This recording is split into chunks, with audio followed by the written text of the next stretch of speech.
Break ಆದಮೇಲೆ ಮತ್ತೆ ನಮ್ಮ ಬೆಂಗಳೂರು. ಇತ್ತೀಚೆಗೆ ಕಡಿಮೆಯಾಗಿದ್ದ ಈರುಳ್ಳಿ ಬೆಲೆ ಮತ್ತೆ ಏರಿಕೆ ಕಂಡಿದೆ. ಮಳೆ ಹಾಗೂ ಸಾಗಾಣಿಕೆ ವ್ಯತ್ಯಯ ಹಾಗೂ ಹಬ್ಬದ ಎಫೆಕ್ಟ್ ಇದಕ್ಕೆ ಕಾರಣ. ಸಾಲು ಸಾಲು ಹಬ್ಬದ ಕಾರಣ ಈರುಳ್ಳಿಗೆ ಬೇಡಿಕೆ ಹೆಚ್ಚಾಗಿದ್ದು ಪೂರೈಕೆ ಕಡಿಮೆಯಾಗಿದೆ. ಈರುಳ್ಳಿ ದರ ಇನ್ನೂ ಒಂದು ತಿಂಗಳು ಹೀಗೆ ದುಬಾರಿಯಾಗುವ ಸಾಧ್ಯತೆ ಇದೆ.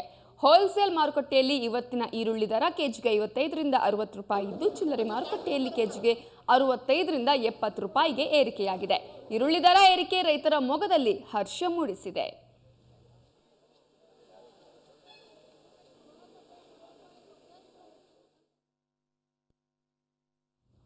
ಕಳ್ಳರನ್ನ ದರೋಡೆಕೋರರನ್ನು ಹಿಡಿದುಕೊಡೋ ಸಿಸಿಟಿವಿ ಪಾತ್ರ ಮಹತ್ವದ್ದು. ಅದೇ ಉದ್ದೇಶದಿಂದ ಲಾಲ್ಬಾಗಲ್ಲಿ ಪ್ರಾಯೋಗಿಕವಾಗಿ ಹಾಕಿದ್ದ ಕ್ಯಾಮೆರಾಗಳೇ ಕಾಣೆಯಾಗಿವೆ.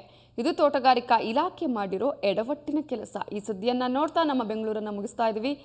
ನೇರ ದಿಟ್ಟ ನಿರಂತರ ಸುದ್ದಿಗಾಗಿ ನೋಡ್ತಾ ಇರಿ ಸುವರ್ಣ ನ್ಯೂಸ್. ಸಸ್ಯಕಾಶಿ ಲಾಲ್ಬಾಗ್ ಉದ್ಯಾನ ನಗರಿಯ ಅತ್ಯಂತ ಪ್ರಶಾಂತ ತಾಣ. ಆದರೆ ಇತ್ತೀಚೆಗೆ ಪಾರ್ಕ್ನಲ್ಲಿ ನಡೆಯುತ್ತಿದ್ದ ಕಳ್ಳತನ, ಸುಲಿಗೆ, ದರೋಡೆ ತಡೆಯಲು ಸಿಸಿಟಿವಿ ಅಳವಡಿಸಲಾಗಿತ್ತು.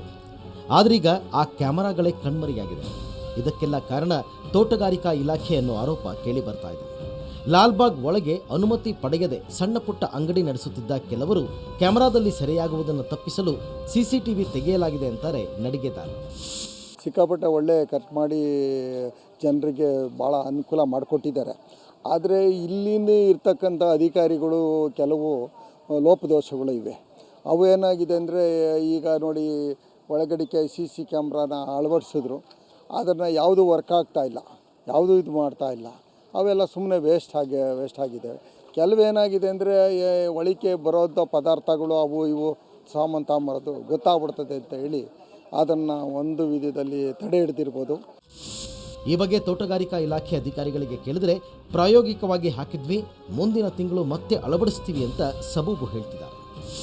ಹಾಕಿದ್ದು ಅಂತಂದರೆ ಅದು ಟ್ರಯಲ್ ಬೇಸಿಸ್ ಮೇಲೆ ಈಗ ನಮಗೆ ಟ್ರಯಲ್ ಮಾಡಿಸಿದ್ದೀವಿ. ಈಗ ಅದು ಓಕೆ ಅಂತ ನಮಗೆ ಇದಾಗಿದೆ. ಈಗ ಅದನ್ನು ನಾವು ನಿಯಮಾನುಸಾರ ಟೆಂಡರ್ನ ಕರೆದು ಟೆಂಡರ್ ಕರಿಕೆ ನಾವೆಲ್ಲ ಡಾಕ್ಯುಮೆಂಟ್ಸ್ನ ರೆಡಿ ಮಾಡ್ಕೊಳ್ತಾ ಇದ್ದೀವಿ. ಯಾವ ಸ್ಪೆಸಿಫಿಕೇಷನ್ನು ಏನು ಬೇಕು ಅಂತಂದ್ಬಿಟ್ಟು ಅವರು ಟೆಂಡರ್ ಡಾಕ್ಯುಮೆಂಟ್ಸ್ನ ಮಾಡಿ ಅದನ್ನು ಟೆಂಡರ್ ಕರೆದು ಮಾಡ್ತೀವಿ. ಒಟ್ಟಾರೆ ಸಿಸಿಟಿವಿ ಅಳವಡಿಸಿ ಈಗ ತೆಗೆಯುವ ಮೂಲಕ ತೋಟಗಾರಿಕೆ ಇಲಾಖೆ ಕಣ್ಣಾಮುಚ್ಚಾಲೆ ಆಡ್ತಾ ಇದೆ. ಇದರಿಂದ ಲಕ್ಷಾಂತರ ರೂಪಾಯಿ ವ್ಯರ್ಥವಾಗಿದೆ.